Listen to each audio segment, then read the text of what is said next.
बात करें तो इसका शुभारंभ यदि आप ही ने किया था। बेशक ये बना हरियाणा में है, लेकिन समर्पित ये देश को है। देश के अलग अलग कोनों से सब लोग यहाँ आकर के अपनी पीड़ा की बीमारी को दूर करवाते हैं। ये संस्थान अनेक कैंसर रोगियों के लिए जीवन की एक उम्मीद और किरण का काम कर रहा है।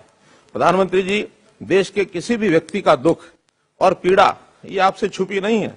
आप उसे अपने से अलग भी नहीं मानते हैं।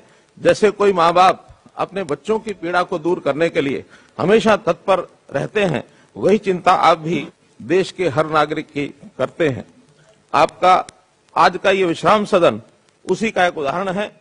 माननीय प्रधानमंत्री जी, जब कोई रोग से ग्रस्त होता है, वह अकेला अपनी संभाल नहीं कर पाता, बल्कि उसके परिवार के सदस्यों को भी चिंता होती है और साथ में रोगी के साथ परिवार का कोई ना कोई सदस्य उसको अकम्पनी जरूर करता है। और जब इस प्रकार की व्यवस्था अस्पतालों में, जैसा आज का ये विश्राम सदन, इसका जो उद्घाटन हो रहा है, ऐसे ही परिवार के सदस्यों के लिए ये एक अति आवश्यक चिंता की बात जो आपने इसको करके दिखाया है। आपने इससे पहले पास में लगते ही हमारा जो कुंडली मानेसर पलवल केएमपी मार्ग, इसका उद्घाटन किया। इसी मार्ग के साथ रेलवे ऑर्बिटल कॉरिडोर, इसकी भी जो योजना बनाई गई है, इसके लिए भी मैं आभार प्रकट करता हूं। निश्चित रूप से इस संस्थान को इन दोनों का लाभ होगा और ये संस्थान एयरपोर्ट के साथ भी बहुत जल्दी जुड़ने वाला है। वो योजना भी एक हमारी विचाराधीन है। इस संस्थान में ये जो राष्ट्रीय कैंसर संस्थान है, इसमें 2035 करोड़ रुपए की लागत से ये एक विशालतम निवेश ये किया गया है और इससे बहुत ही लाभ न केवल हरियाणा की जनता को बल्कि देश की जनता को भी होगा। मुझे बताते हुए प्रसन्नता हो रही है कि कोविड-19 महामारी में यहाँ के जितने भी बेड्स थे, उन सबको और कोविड के लिए रिजर्व कर दिया गया था और इसका बहुत बड़ा लाभ कोविड के समय में यहाँ के संस्थान ने किया है। 800 बिस्तर का ये विशाल विश्राम सदन, इसका निर्माण इन्फोसिस ने जो किया है सीएसआर के माध्यम से, मैं उनका भी, ये जो 100 करोड़ रुपए की लागत से बनाया गया है, इनका भी बहुत बहुत आभार प्रकट करता हूं। कैंसर संस्थान के साथ साथ हरियाणा में हमने भी बहुत से ऐसे प्रयत्न करके और कैंसर के इस इलाज को बढ़ावा देने के लिए विशेष तौर पर अंबाला छावनी का जो सिविल अस्पताल है, इसमें टीसीसी टर्शरी कैंसर सेंटर, इसको अभी 72 करोड़ रुपए की लागत से ये बनाया जा रहा है। भारत सरकार का इसके लिए भी मैं धन्यवाद करता हूं। इसमें कैंसर के मरीजों को सभी प्रकार की सेवाएं ये उपलब्ध होंगी। हरियाणा में कैंसर के उपचार रोकथाम के लिए हर जिले में गैर संचारी रोग क्लिनिक खोले गए हैं। सामान्य कैंसर की मरीजों के इस क्लिनिक में इलाज करवाया जा रहा है। इस वर्ष 4,33,000 मरीजों का इसमें इलाज किया गया है। विभिन्न जिला सिविल अस्पतालों में भी कैंसर की जांच ये कराने के और सब उपचार किए जा रहे हैं। पीजीआईएमएस रोहतक, यहाँ भी सघन कैंसर उपचार सुविधाएं ये उपलब्ध हैं। इसके अलावा राज्य के कुछ मेडिकल महाविद्यालयों में भी उपचार सुविधा उपलब्ध है। नेशनल कैंसर इंस्टीट्यूट झज्जर में जो सुविधाएं दी जा रही हैं, ये उनके साथ साथ हरियाणा में कैंसर के मरीजों का ये लाभ पहुंचाएगा। माननीय प्रधानमंत्री जी, सीएसआर एक्टिविटीज, इसके लिए भी हमने हरियाणा में एक सीएसआर ट्रस्ट बनाया है, ताकि जितनी भी प्रदेश में काम कर रही कंपनीज हैं, उन सबको ये जो 2% का उनका प्रावधान है, इसके माध्यम से हम विभिन्न कल्याणकारी योजनाओं में उनका उपयोग करा सकें। मैं प्रधानमंत्री जी का विशेष आभार प्रकट करता हूं, जिन्होंने महामारी के इस दूसरे लहर में ऑक्सीजन की कमी को निपटाने के लिए 40 पीएसए प्लांट ये स्वीकृत किए और इन पीएसए प्लांट्स की स्थापना में देश में सभी राज्यों में हमारा प्रथम स्थान है। इसके लिए मैं प्रधानमंत्री जी की बहुत प्रशंसा करता हूं। हमारे यहाँ मेडिकल सुविधाओं को बढ़ाने के लिए लक्ष्य रखा है कि हर जिले में एक मेडिकल कॉलेज हो जाए। हमने इसके लिए 13 जिलों में अपने मेडिकल कॉलेज ये खुलवा दिए हैं और आने वाले समय में हर एक जिले में मेडिकल कॉलेज खुलेगा। 2014 में जो 700 मेडिकल यानी एमबीबीएस की सीटें थी, वो आज 1850 सीटें हो चुकी हैं। हमारा टारगेट 2500 एमबीबीएस की सीटों का दाखिला कराने का है, जिससे ये सब काम स्वास्थ्य सुविधा से हम आगे बढ़ा पाएंगे। प्रधानमंत्री जी ने हमारा बहुत उस समय ध्यान रखा कि ऑक्सीजन का जो संकट हमारे यहाँ कोविड का आया था उसको पूरा करने के लिए हरियाणा बहुत सुदूर आगे तक पहुंच गया था। जहां तक वैक्सीनेशन का संबंध है, आज जो बताया गया है कि 100 करोड़ का ये आंकड़ा आज देश ने पूरा किया है। मैं प्रधानमंत्री जी को बधाई देता हूं और साथ ही एक विषय का उल्लेख करना चाहूंगा कि हरियाणा की हमारी आबादी मात्र 2% है, लेकिन आज ही के दिन हम 2.5 करोड़ वैक्सीनेशन के टीके ये कंप्लीट करने जा रहे हैं, तो 2.5% का हमारा इसमें योगदान है। इसको बहुत जल्दी 100% तक हम लोग पहुंचाएंगे। हम लोगों ने सीरो सर्वे ये कराया है और मैं समझता हूं बहुत बड़ा सैंपल 35,000 सीरो सर्वे का सैंपल कराने के बाद 76.3% ये जो सीरो पॉजिटिविटी ये पाई गई है। मैं आश्वस्त हूं कि कोविड-19 की महामारी पर अब पूर्ण नियंत्रण होगा और आगे इसको रोकथाम के लिए हम सब इसका प्रयत्न करने वाले हैं। अंत में CSR के तहत प्रदेश सरकार का सहयोग करने वाली सभी कंपनियों का आभार प्रकट करता हूं और विशेष तौर पर CSR के माध्यम से जो इन्फोसिस कंपनी ने आज ये बड़ा काम किया है, इसका बहुत विशेष आभार प्रकट करता हूं। मैं मानता हूं कि हम सब लोग प्रधानमंत्री जी को सुनने के लिए उत्सुक हैं, इसलिए अपनी बात को यही विराम देता हूं। धन्यवाद।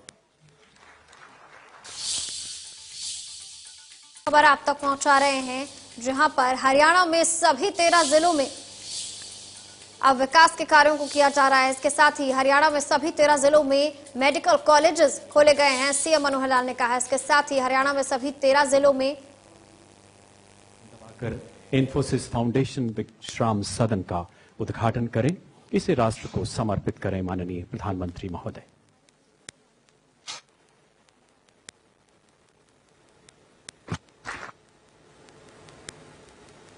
जोरदार तालियों से ladies and gentleman please join your hands together. ऐतिहासिक क्षण।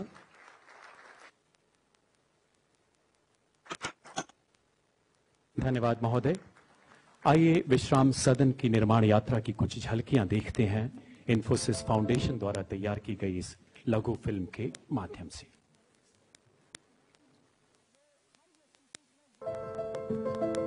As India steps into its new future and takes its place as a global power, it has sought to revolutionize the way that healthcare is delivered to its citizens. Over the recent years, under the able leadership of Shri Narendra Modi, the Prime Minister of India, the country has seen a tremendous growth in programs and efforts that have positively impacted public healthcare. And a key focus area has been to improve the lives of those with cancer. For those who are battling cancer, highly specialized treatment is often necessary, and thus, to help them, the National Cancer Institute or NCI in AIIMS Jhajjar, Haryana was envisioned by the Government of India. The vision for this campus was to have a state-of-the-art cancer hospital which is focusing not only on high-end patient care but also on research and academic activities. This is a large 700-bedded hospital. It has 25 state-of-the-art operation theatres, and it has a huge faculty of more than 2,000 members, so that we are able to address the needs of the nation, whether it be prevention of cancer, early diagnosis or treatment for cancer. As the centre became operational and scaled its services to patients, its efforts soon caught the eye of the Infosys Foundation, which shared the Prime Minister's vision of transforming healthcare across India in a holistic manner. Ours is a 1.4 billion people country. This is the duty of the non-profit organization which should help government facility like AIIMS, where expert doctors are available, treatment is available, but accommodation is not available. That made me to think of a place where patient can rest in the night. So we decided we should build something for the patient and their relatives. The Vishram Sadan or rest house was envisioned by the Infosys Foundation as an 800-bedded facility for patients and their attenders. Spread across 25,000 square meters, this multi-storied building would house a common dining facility, pharmacy, and utility shops. But most importantly, it would house 5 floors of dormitories and 3 floors of private rooms. This facility would be of immense benefit for underprivileged patients and their attenders who often came from distant places for treatment. It would also help create a safe living environment for patients who are immunocompromised. Thus, the Infosys Foundation Bishram Sadan fit perfectly into the aim of the government to tackle cancer and make treatment affordable to all. With the building completed, patients can be accommodated safely and comfortably. They now have a stronger footing to take on their battle with cancer, a battle where the Infosys Foundation stands with them in every step of the way.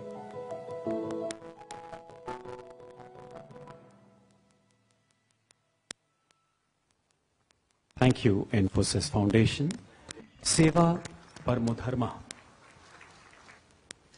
स्वांत सुखाय जैसी भारतीय परंपराओं को नई ऊर्जा के साथ विश्व पटल पर पुनः गुंजित करने वाले हमारे यशस्वी प्रधानमंत्री, भौगोलिक सीमाओं की परिधि से परे जिनका हर विचार राष्ट्रीय चेतना का शंखनाद है। मान्यवर, आपसे विनम्र अनुरोध, कृपया अपने उद्बोधन से देशवासियों को गौरवान्वित करें। अपना आशीर्वाद हमें दे माननीय प्रधानमंत्री महोदय। नमस्कार जी। हरियाणा के मुख्यमंत्री श्रीमान मनोहर लाल खट्टर जी, केंद्रीय स्वास्थ्य मंत्री श्री मनसुख मांडविया जी, केंद्रीय स्वास्थ्य राज्य मंत्री डॉक्टर भारती पवार जी, हरियाणा के स्वास्थ्य मंत्री श्री अनिल विज जी, इन्फोसिस फाउंडेशन की चेयरपर्सन श्रीमती सुधा मूर्ति जी, संसद के मेरे सहयोगी गण, विधायक गण, अन्य महानुभाव, मेरे प्यारे भाई और बहनों, आज 21 अक्टूबर 2021 का ये दिन इतिहास में दर्ज हो गया है। भारत ने अब से कुछ दूर पहले ही 100 करोड़ वैक्सीन डोज का आंकड़ा पार कर लिया है। 100 साल में आई सबसे बड़ी महामारी का मुकाबला करने के लिए देश के पास अब 100 करोड़ वैक्सीन डोज का मजबूत सुरक्षा कवच है। ये उपलब्धि भारत की है, भारत के प्रत्येक नागरिक की है। मैं देश की वैक्सीन मैन्युफैक्चरिंग कंपनियां, वैक्सीन ट्रांसपोर्टेशन में जुड़े कर्मयोगियां, वैक्सीन लगाने में जुटे हेल्थ सेक्टर के प्रोफेशनल्स, सभी का खुले मन से, हृदय से बहुत बहुत आभार व्यक्त करता हूं। अभी कुछ देर पहले ही मैं राम मनोहर लोहिया हॉस्पिटल में एक वैक्सीन सेंटर से होकर के आया हूं। एक उत्साह है और दायित्व बोध भी है कि हमें मिलकर कोरोना को जल्द से जल्द हराना है। मैं प्रत्येक भारतवासी को बधाई देता हूं। 100 करोड़ वैक्सीन डोज की ये सफलता प्रत्येक भारतीय को अर्पित करता हूं। साथियों, आज एम्स झज्जर में कैंसर का इलाज कराने आने वाली मरीजों को एक बहुत बड़ी सहूलियत मिली है। नेशनल कैंसर इंस्टीट्यूट में बनाए ये विश्राम सदन मरीजों और उनके रिश्तेदारों की चिंता कम करेगा। कैंसर जैसी बीमारी में इलाज के लिए मरीज और उसके रिश्तेदारों को बार बार अस्पताल जाना आना पड़ता है।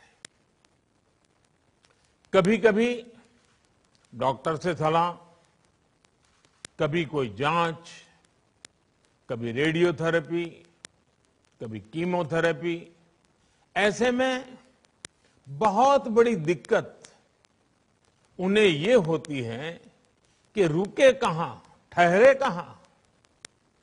अब नेशनल कैंसर इंस्टीट्यूट में आने वाले मरीजों की ये तकलीफ काफी कम हो जाएगी। खासतौर पर हरियाणा के लोग, दिल्ली और आसपास के लोग, उत्तराखंड के लोग, इन सबको इससे बहुत बड़ी मदद मिलेगी। साथियों, इस बार लाल किले से मैंने एक बात कही थी। मैंने कहा था सबका प्रयास। ये सबका प्रयास की जो बात कही थी, कोई भी सेक्टर हो, जैसे ही उसमें सामूहिक शक्ति जुड़ती है, सबका प्रयास नजर आने लगता है, तो परिवर्तन की गति भी बढ़ जाती है। 10 मंजिला ये विश्राम सदन भी सबके प्रयास से इस कोरोना काल में बनकर तैयार हुआ है।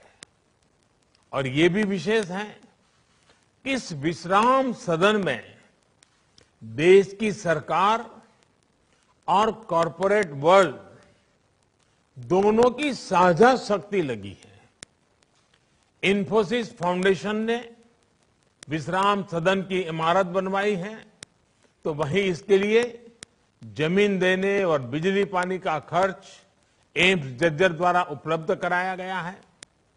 मैं एम्स प्रबंधक और सुधा मूर्ति जी की टीम का इस सेवा कार्य के लिए आभार व्यक्त करता हूं।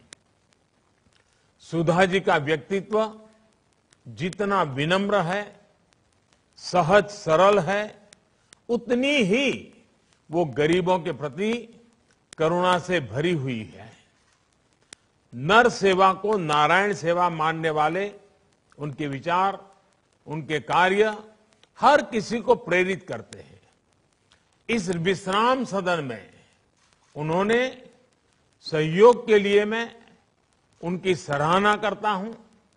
साथियों, भारत के कॉरपोरेट सेक्टर ने, प्राइवेट सेक्टर ने, सामाजिक संगठनों ने निरंतर देश की स्वास्थ्य सेवाओं को मजबूत करने में अपना योगदान दिया है। आयुष्मान भारत, पीएम जय भी इसका एक बेहतरीन उदाहरण है। इस योजना के तहत 2.25 करोड़ से अधिक मरीजों का मुफ्त इलाज हो चुका है। और ये इलाज सरकारी के साथ ही प्राइवेट अस्पतालों में भी हुआ है।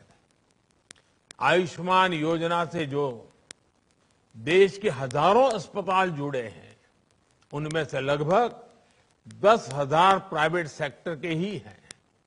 साथियों, पब्लिक और प्राइवेट सेक्टर के बीच यही साझेदारी मेडिकल इंफ्रास्ट्रक्चर और मेडिकल एजुकेशन के अभूतपूर्व विस्तार में भी काम आ रही है। आज जब हम देश के हर जिले में कम से कम एक मेडिकल कॉलेज बनाने पर बल दे रहे हैं, तो इसमें प्राइवेट सेक्टर का रोल भी बहुत अहम है। इसी भागीदारी को बल देने के लिए मेडिकल एजुकेशन से जुड़ी गवर्नेंस में बहुत बड़े रिफॉर्म्स किए गए हैं। नेशनल मेडिकल कमीशन का गठन होने के बाद भारत में प्राइवेट मेडिकल कॉलेज खोलना और आसान हुआ है। साथियों, हमारे यहां कहा गया है, दान दिए धन ना घटे, नदी ना घटे नीर। यानी दान करने से धन घटता नहीं है, बढ़ता है। इसलिए जितनी सेवा करेंगे, दान करेंगे, उतनी ही संपत्ति बढ़ेगी। यानी एक तरह से हम जो दान देते हैं, सेवा करते हैं, वो हमारी ही प्रगति को व्यापक बनाती है। मुझे विश्वास है आज हरियाणा के झज्जर में विश्राम सदन का निर्माण एक विश्वास सदन के रूप में भी उभर रहा है। ये विश्राम सदन विश्वास सदन का भी काम करता है।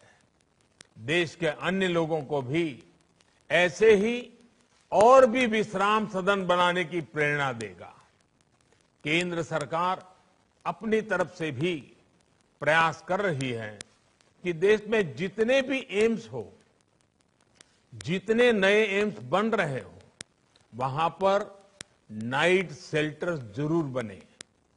साथियों, अपनी बीमारी से परेशान मरीज और मरीज के रिश्तेदारों को थोड़ी सी भी सहूलियत मिल जाती है तो बीमारी से लड़ने का उनका हौसला भी बढ़ जाता है। ये सहूलियत देना भी एक तरह से सेवा ही है।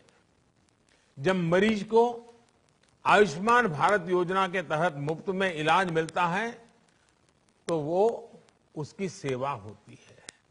ये सेवा भाव ही है जिसकी वजह से हमारी सरकार ने कैंसर की लगभग 400 दवाओं की कीमतों को कम करने के लिए कदम उठाए। ये सेवा भाव ही है जिसकी वजह से गरीबों को जन औषधि केंद्रों से बहुत सस्ती, बहुत मामूली कीमत में दवाएं दी जा रही है। और मध्यम वर्ग के परिवार जिनके घर में कभी साल भर दवाइयां लेनी पड़ती हैं, ऐसे परिवारों को तो साल में 10, 12, 15 हजार रुपयों की बचत हो रही है।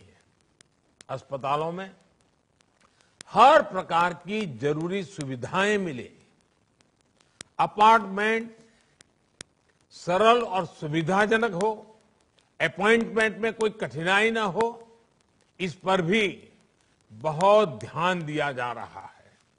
मुझे संतोष है कि आज भारत में इन्फोसिस फाउंडेशन जैसे अनेक संस्थान सेवा परमो धर्मः के इसी सेवा भाव से गरीबों की मदद कर रहे हैं, उनका जीवन आसान बना रहे हैं। और जैसा अभी सुधा जी ने बड़े विस्तार से पत्रम पुष्पम की बात कही, और मैं समझता हूं सभी देशवासियों का ये कर्तव्य बनता है कि जीवन में जब भी जहां कोई न कोई पुष्प सेवा के भाव से समर्पित करने का अवसर मिले, हमने कभी भी